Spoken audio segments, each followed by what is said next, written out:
Matthew 7:24-27. Everyone who then hears these words of mine and does them will be like a wise man who built his house on the rock. The rain fell, the floods came, and the winds blew and beat on the house, but it did not fall because it had been founded on the rock. Everyone who hears these words of mine and does not do them will be like a foolish man who built his house on the sand. And the rain fell, and the floods came, and the winds blew and beat against that house, and it fell, and great was the fall of it. What are you building your house upon? Do you hear the words of the Lord, and do you do them? Are you building on the rock?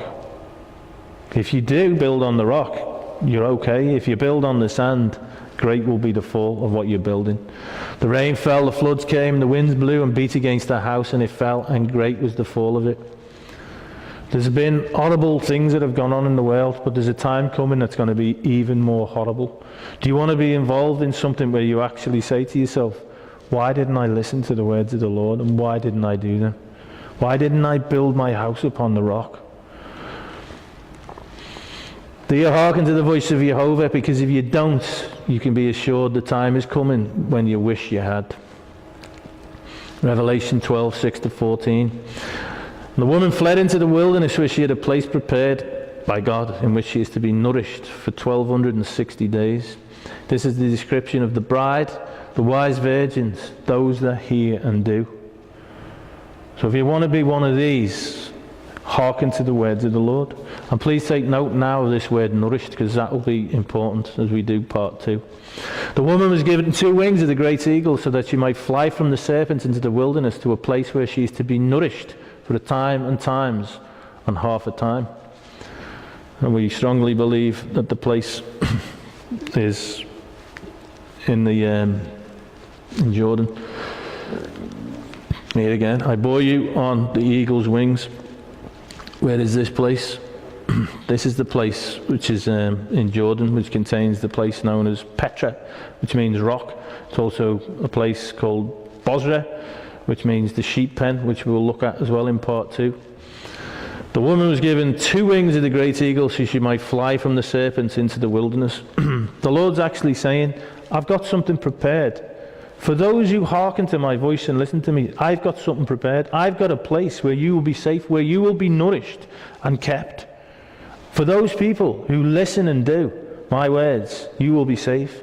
But for the rest of you, all the floods are coming, all the storms are coming, the winds are coming, a time is coming like has never been. And if you've built your house on a refuge of lies, then the trouble's going to be so great. The fall of the house that you've built is going to be great.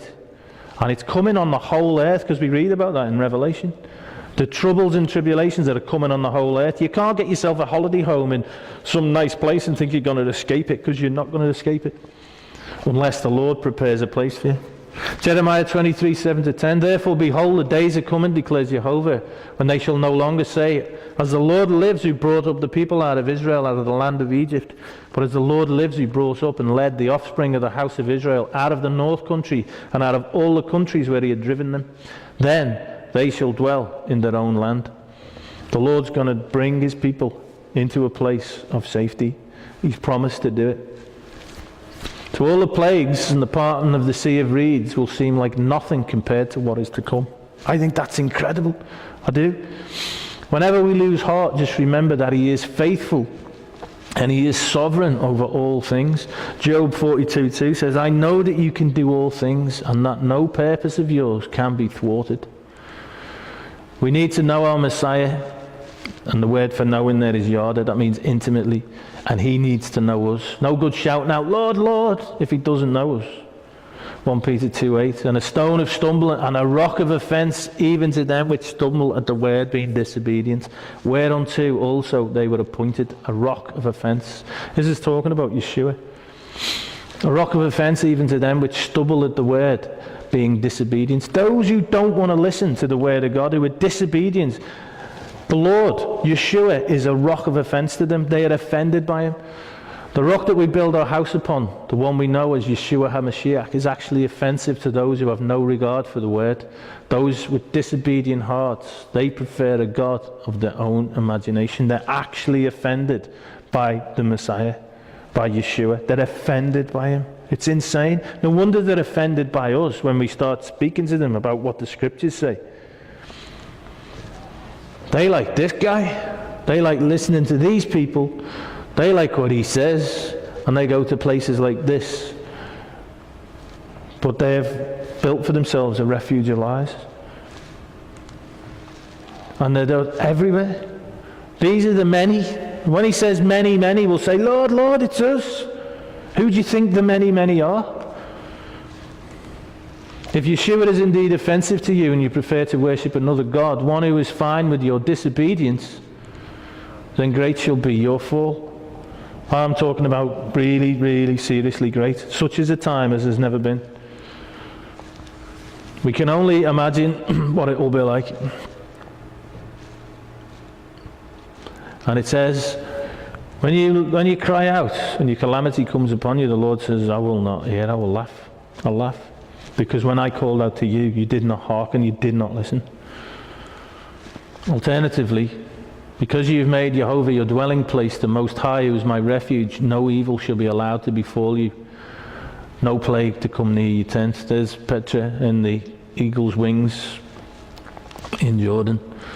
Psalm 68:22. The Lord said, I will bring again from Bashan, which is the Jordan, I'll bring my people again from the depths of the sea.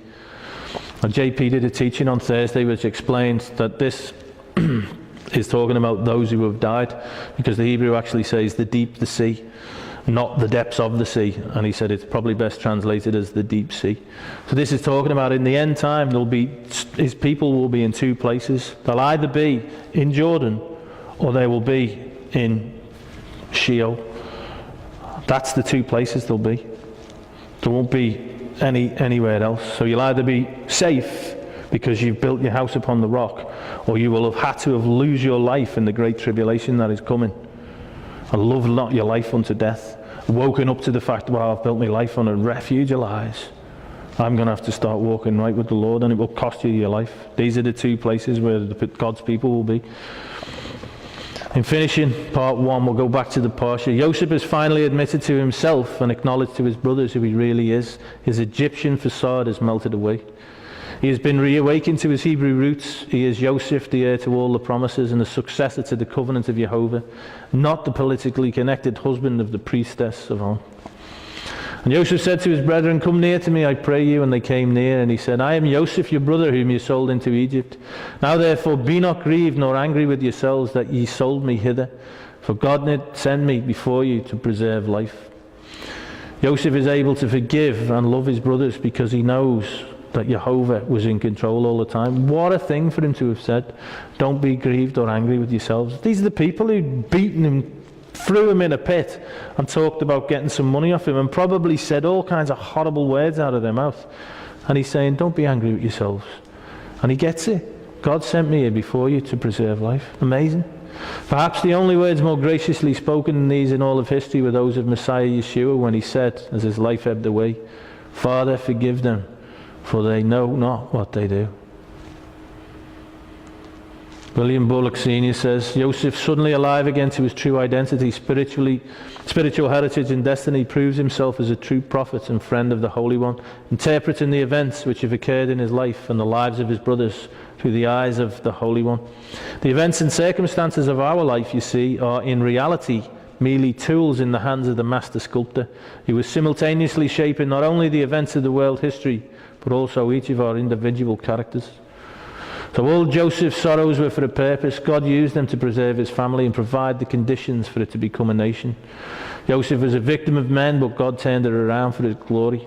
None of it was for a loss. And finally, why did they have to end up in Egypt? Why not get loads of food and head straight back to Canaan?